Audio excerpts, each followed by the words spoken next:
Tony Ferguson has now dropped his third consecutive loss in the octagon, losing to Beneil Dariush by unanimous decision at UFC 262. And the once former interim lightweight champion and presumptive lightweight contender for the UFC 155 strap has fallen on hard times. And at this point, a lot of people are asking, should he retire? I think it was my bookie AG had a poll up on who would retire first between Donald Cerrone and Tony Ferguson, with Ferguson being negative 130 in the favorite, which is a whole nother just, mind boggling thing. Drake, where does Tony Ferguson go from here? Who does he fight next? Because he's not retiring based on all of his Instagram and what he's talking about. So what does the promotion do with him? Who do they give him? First of all, I think Tony will be a guy who fights until he's probably like 75. Like he's gonna be one of those guys who unfortunately hangs on for a bit too long. It's just a hunch. I just have a feeling about that. It's no hunch. It's just like fact. Yeah. I mean, what a fall from grace it's been for Tony. Like he really put me off, like with some of the stuff his pre-fight buildup, like at the press conference. I wasn't as amused as many people were for like how he was speaking to Dariush on a 2-fight losing streak after getting, dominated mostly in both of those fights, definitely the Oliveira one, and then on the feet for much more often than not against Gaethje. It just, I don't like when you talk that way after you still need to prove yourself again, kind of. And the Dana white privilege line was gold, though. I will give him that. But and now after he's coming out and saying like, all right, now I'm pissed off. Now you are, man. Like you should have been before the Dariush fight. Like it's so Tony though, right? It's just so we just accept it, right, for what it is. So that's where we're at now. 3 losses in a row, 3 very convincing losses. Guy isn't ever going to sniff the title again, I don't think, at this stage. And it's funny because I still don't necessarily feel like he's dropped off significantly, right? Like people make that argument with Woodley, which I wasn't saying that either, but there's cases obviously for both of these guys. And you mentioned Cerrone. That's a guy I would think very clearly has fallen very far from being their best. In terms of Tony, I think it's a little bit of that, but again, these matchups I just think are not good ones for him. The ones that he's gotten recently, and the guys that are still floating around the top, Poirier, that's a terrible matchup. Dan Hooker would give him problems. There's a lot of these guys up here. Of course, Connor, who is ranked at 5, but I don't believe should be, since he hasn't won at lightweight since 2016. But a guy who we thought Connor maybe they both should have fought right now instead of who they're fighting next and just fought, kind of thing. Connor would probably beat him at this stage. Dos Anjos rematch is interesting. So let's look at that, right? Who is next for Tony exactly? What would be next? There's still that talk now of, oh, will the UFC cut him? Is he too expensive? I don't know about that. 3-fight losing streak. It's Tony, obviously incredibly popular. He was the most popular fighter of all of 262. I think that is fair to say, not just in the lead up, but the walkout, the entire event. Everybody still loves Tony Ferguson, and for good reason. He is a very exciting fighter when he can have success in moments. He's just been completely shut out in these last 3. So I think he'll be in the UFC for as long as, the UFC really wants him around for, and I don't see them not wanting him around for anytime soon unless he just starts getting beat up very, very badly. And, like I said, he's lost very convincingly, but he hasn't, in these last 2, he didn't take the same amount of damage that he did against Gaethje, right? Like Gaethje really beat him up pretty badly. So who should be next for Tony? Well, it's very interesting spot to be in, because despite losing these 3 fights in a row now, he's still ranked number 6, which is a pretty good high spot for this position, where he's lost very clearly. I'm going to keep repeating that because that's just how it is. So it's like, do you keep him with somebody close to this range? I mentioned Dos Anjos rematch, Dan Hooker, Paul Felder, all directly behind him. And then you get into Islam Makhachev's, Gregor Gillespie. There's a Kevin Lee rematch. I think that one could be fun. I think it's got to be somebody who is, not a layup, but favorable for him at this point.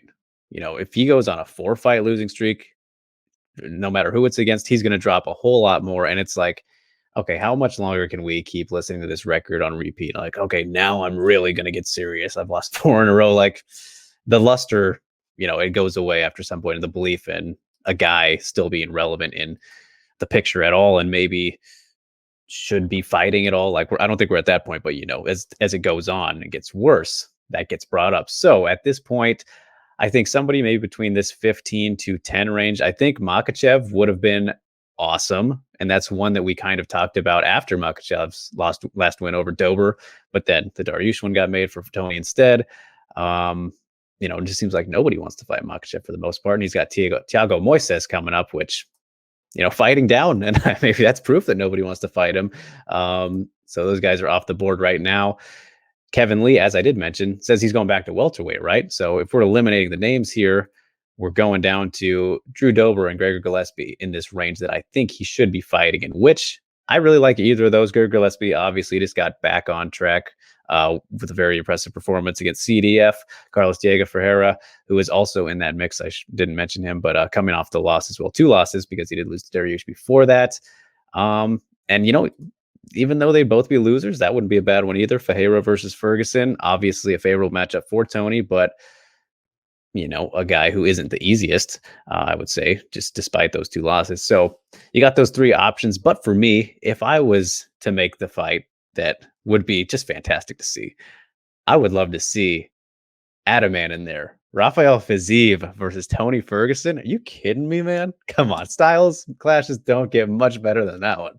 That would be very fun, I think. So Fiziev deserves a top 15 guy. It's number 6 right now. I don't know if they'll give him that, but that's what I would make in a perfect world. I think he'll get one of those other 3 I mentioned, though. Yeah, I mean that's not a bad call at all. And you went through most of the options, at least ranked. And I think Dober's actually fighting at UFC 263 against Brad Riddle. So really, Ferreira I think is a solid matchup. That's one I would like to see him against, because I don't think my only problem with Fiziev is that he is unranked, and like you said, Tony needs a layup right now, and that if he loses to, like where would Tony drop in the rankings at that point? It would be a cataclysmic fall from grace. Like I think give him an opportunity, give him someone lower. I like that 10 to 15 range you mentioned.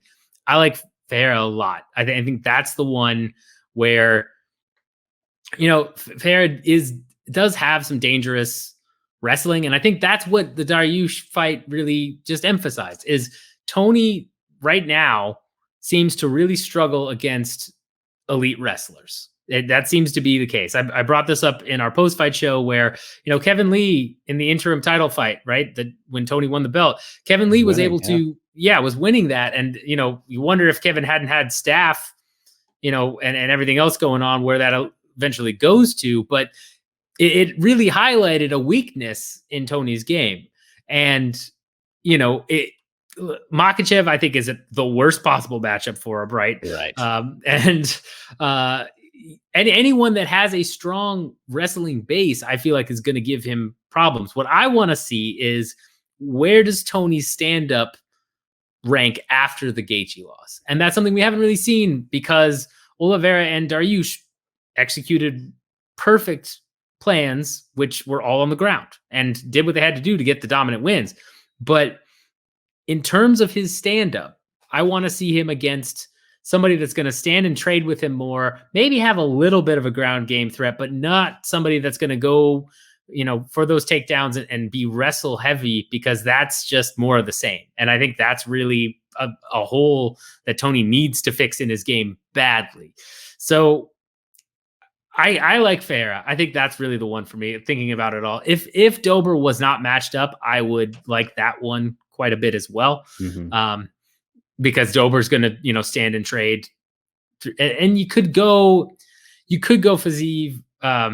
It's just, again, because of the rankings, I don't know that. I also don't know that, because then where would Rafael end up if he beats Tony, right? Does he then just jump to number 5, 6? It becomes a big old mess. So for that reason, I risk low reward too. Yeah. And for that reason alone, I don't like that matchup. But a matchup I actually would like to see quite a bit, and I believe he's been cut, but they have done this many times where they cut somebody and then bring them back anyway. Like they did it to that's the new thing Mhm. during COVID is, you had Tai Tuivasa, you had Gina, who just came back. You had a whole bunch of people that got cut, and all of a sudden it's like, yeah, you're cut. And then all of a sudden, 2 months We later, need booked you. for a fight. We need Yeah, you. it's like, hey, I want to see if it's not going to be Fajera and you're going to have somebody outside of the rankings and you want a layup for Tony, or what should be a layup for Tony and a little redemption, bring back Michael Johnson and do Michael Johnson versus Ferguson in a rematch. That's what I'd like to see. Have him, because Johnson fought at 155, and that's if Johnson is cut. I'm not 100% that he is, but I'm pretty sure he is. It should be.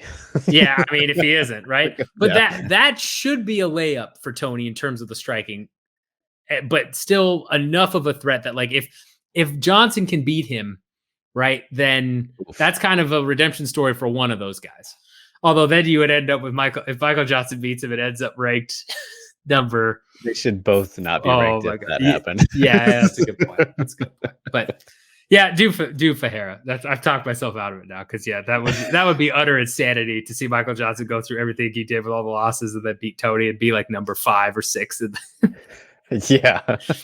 Again, as he Yeah. was there at a point. It's funny Yep. you mentioned somebody like Johnson, though, because I did, as I was scrolling through the entire list of the roster here, just for the fun of things, I see Clay Guida at the very top of the list, and imagining him beating Mark O. Madsen, who just got booked today. They have that fight, which is pretty interesting. I didn't see when exactly, but how have we not seen Guida versus Ferguson before? Like Good point. that's got insanity written all over it.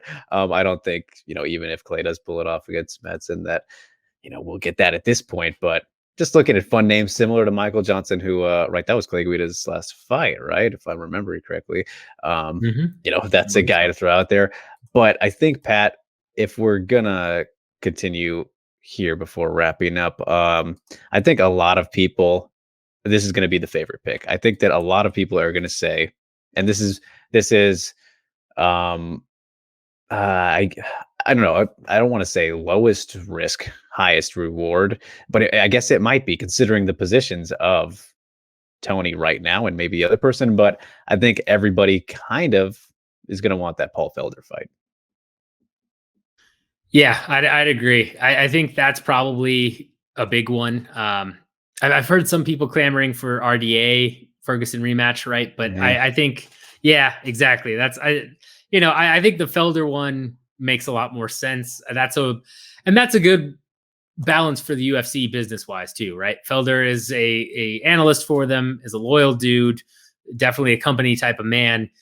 That is a way to reward him by giving him somebody like Ferguson, as well as giving Ferguson a chance to beat somebody that he honestly should beat. I like Paul Felder, but if you look at some of his last wins, I mean, I don't think he won the Barbosa fight. I don't think, in some of those close decisions, he didn't do so well. The RDA was super short notice, so that's Right. hard to judge that one. But it would definitely signify a step down from the Ferguson we saw in 2018 if Paul Felder is able to, get an easy unanimous decision win against him, right? So that makes sense to do that fight in a lot of ways. Yeah, no, because it's funny, as much as we all love Paul Felder, because it's very hard not to, right? Very likable guy and a very entertaining fighter. But that's the thing, right? Is Paul Felder, at least definitely recently, he doesn't usually have very clear-cut victories. They're generally very close, competitive, back and forth, awesome wars, which is great. You love to see that. But in terms of a guy who you're going to see climb the ladder, he's just not going to be that guy, I don't think, at any point. So yeah, in terms of when you look at it that way, a very good test for Tony, especially at this stage, and kind of for Felder too, coming off that loss, as you mentioned. The only problem I would have with that is maybe if they made that a main event, despite how fun it would be, 4 or 5 rounds, when you look at what they're coming off of, that would be like, but I could still see it, though, despite, just because of how fun of fighters they are. Yeah, and I mean, again, Tony, as you mentioned, got the biggest pop for UFC 262. I think if that fight had fallen out, especially after the moving of Edwards and Diaz off of that card, because they just reported around 300K plus domestic buys from Sports Business Journal. I think a lot of that was Tony. I think that was at least a pull towards it, because he had the biggest pop. He's the most established name there. So it makes sense for them to headline a fight night and do that. So I think that's probably what we're going to get. I don't think we're either going to get the fights that we want, but I think we'll probably end up with that. Let us know in the comments who you think Tony should fight. If you think he's truly fallen off, he's just had bad matchups. Does he still have the ability to bounce back from this and make a run at the title? Do you think he should retire? All of that stuff. Let us know your thoughts and comments on that. Make sure you hit the like button, subscribe button, bell notification. And until next time, let's just hope that Tony, I don't know, just doesn't say anything too stupid. That's all.